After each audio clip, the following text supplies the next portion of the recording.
పథకాలు కానివ్వండి మనం బయటికి తేవడానికి ఆస్కారం ఉంటుందని చెప్పి మాత్రం మనం చేస్తున్నాం.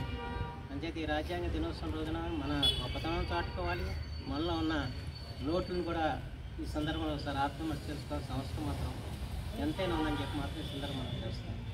ఎందుకంటే నా కళ ముందే చూస్తూ ఉంటారు, చాలామంది పాపం పని చేస్తూ ఉంటారు కార్యకర్తలు, కానీ వాళ్ళు ఎలక్షన్ వచ్చేవాడికి ఎవరు నిలబెట్టే పరిస్థితి. ఎందుకంటే నా దగ్గర డబ్బు లేదండి, ఒక డబ్బు లేని వాళ్ళు నిలబెట్టినా వాళ్ళు గెలుస్తారని నమ్మకం లేని పరిస్థితి. ఆ పరిస్థితి వల్ల మనం చక్కదిద్దకపోతే ప్రజల్లో ఒక చైతన్యం తీసుకొచ్చి మనం సామాన్యుడికి పట్టాభిషేకం చేయకపోతే సామాన్యులు ద్వారా రోజు రోజుకి కూడా నష్టపోయే పరిస్థితి మాత్రం వస్తుందని చెప్పి మాత్రం రాజకీయ జీవితంలో గమనించిన అంశం అని చెప్పి మాత్రం ఈ సందర్భం మనం చేస్తాం.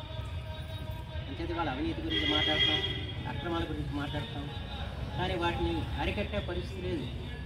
నేను సేవసేపడేటప్పుడు నేను చాలా మాటలు చెప్పాను ఎన్నికల సందర్భంలో కానీ అంతకుముందు కానీ ఇవాళ చేసే పరిస్థితి లేదు. ఎందుకు లేదంటే వాళ్ళ వ్యవస్థ అంతగా దిగజారిపోయిన పరిస్థితి. వాళ్ళు ఎవరితో పని చేయించే పరిస్థితి లేదు. నేను మన మాటలు చెప్పడానికి పనికొస్తున్నాయి తప్ప ఆచరణలో చేసి చూపించే పరిస్థితి వాళ్ళు లేకుండా అయిపోయిన స్థితి.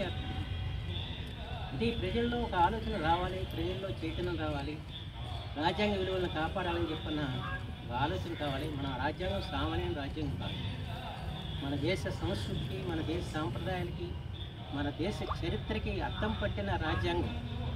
ఆ రాజ్యాంగాన్ని మనం అనుసరించాల్సిన అవసరం ఉంది, రాజ్యాంగం ప్రకారం మనం నడుచుకోవాల్సిన అవసరం ఉంది.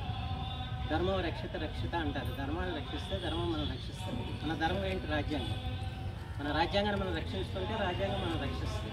కానీ రాజ్యాంగానికి వ్యతిరేకంగా మనం పనులు చేసి రాజ్యాంగాన్ని నిర్వీర్యం చేస్తే ఇంకా మనం రక్షించే వాళ్ళే ఉండరు.